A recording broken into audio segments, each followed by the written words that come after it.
You ever have one of those bands that seemingly everyone knows about but you? That's today's video. Lauren is going to stop in and share 5 songs to start with from a band called SPARKS, coming right up.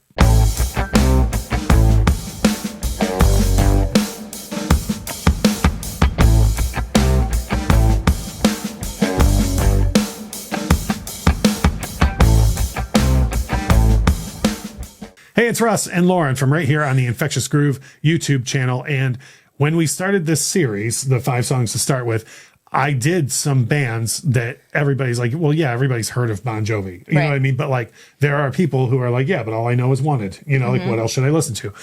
You keep finding a way to cover bands that when you gave me this list, I was like, oh, SPARKS must be a new band that I've never heard of. But it turns out that they've been around for, and I don't want to overstate this, 11 billion years? 11 billion. That's about right. Yeah, like when you showed me the songs that are going to be on this list, I was like, how are these songs this old and I've never even heard of this band? But it turns out that like everyone else has heard of the band but me. And if you're like me and you haven't heard of this band, Lauren's going to help you out by giving you the 5 songs that you should go listen to first. So what are those? Yeah, well, here's the thing.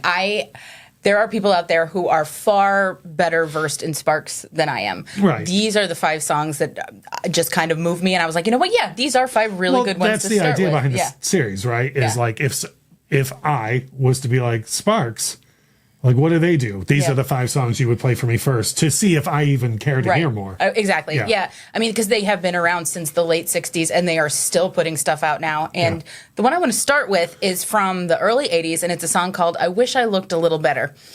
And this encapsulates everything that SPARKS does in that it's very catchy. It's like early 80s electronic kind of catchy sort of stuff.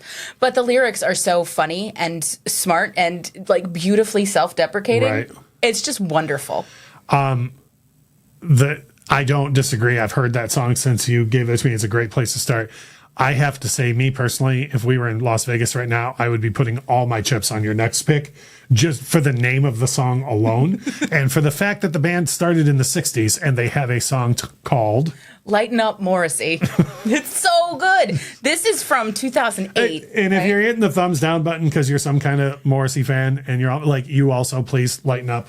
Like, you know, like go ahead and we'll all, you, me, Morrissey, we'll all take it up a notch together. I don't even have anything against Morrissey, and I adore the name of the song. Yeah, it's so great. And I mean, you catch the video. I'm sure it's in the description below. How they got away with what they got away with in that video is completely beyond me, but it's wonderful. And if you're into Franz Ferdinand, this is a really great SPARKS song to start with because like Franz Ferdinand 100% inspired by SPARKS. Yeah, for sure. At least just from the little bit that I've heard. Yeah. The next song, you could take the title of this song in so many different ways, but it wasn't what I expected when I looked at the title of the song. Yeah. It's called The Number One Song in Heaven from 1979. And what they were doing here was basically being like, what would pop music sound like in the afterlife? And the lyrics are, and that's what it sounds like. It's a great pastiche of what pop songs were at the time. And lyrically, it's like, well, no matter how you died, you're all going to have to listen to the same music in heaven. And this is the number one song in heaven. Right. I personally am convinced that all music in hell is Creed. That's fair. But who knows? Who's to say? I feel like in heaven you should be able to listen to like whoever you want. I think so. But yeah, this is a great, really odd but great title for our subject for a song, rather. All right, so we have 3 down. Now, I know the next one.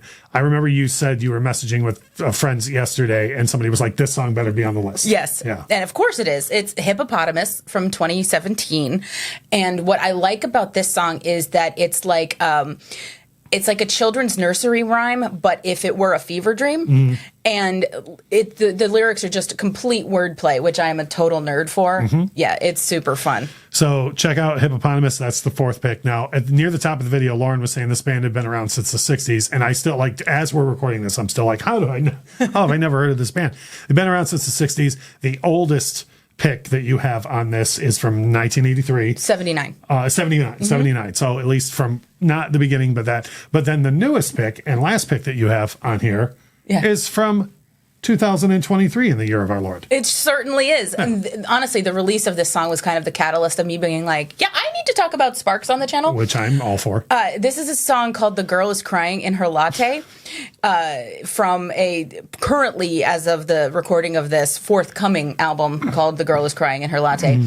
And Kate Blanchett stars in the video for this song doing like a really weird dance. Yeah. And it's wonderful. And Sparks is one of those things where the visual is almost as important as the music. Right. So once watch the video and you can't separate that in your head. One thing I want to point out too, as a new person to the Sparks sphere, TM, is that don't hear these song titles and think this is a comedy band. Like, yes, they're smart and they're witty, but it's not a comedy act. Think more if you've been into music for the past 20 years or so, or at least this is what I put together, more like emo bands who have those really long song titles that like don't really have anything to do with the song. Like, that's more what these are like. They're more like just a, hey, here's a hook to get you a song title and then come check it out. Yeah. So, for sure. Yeah. So if you're going to check out Sparks, if you're like me and you never heard of them before, then start with the 5. The links to the songs are going to be in the description. So hit the links down there and take a listen to them. If you're not like me and you're like Lauren and you've heard Sparks for the last 40, 50 years and you know, tell me how I missed it and some of your favorite Sparks songs in the link below. And as we always say in all these videos, thank you so much for watching.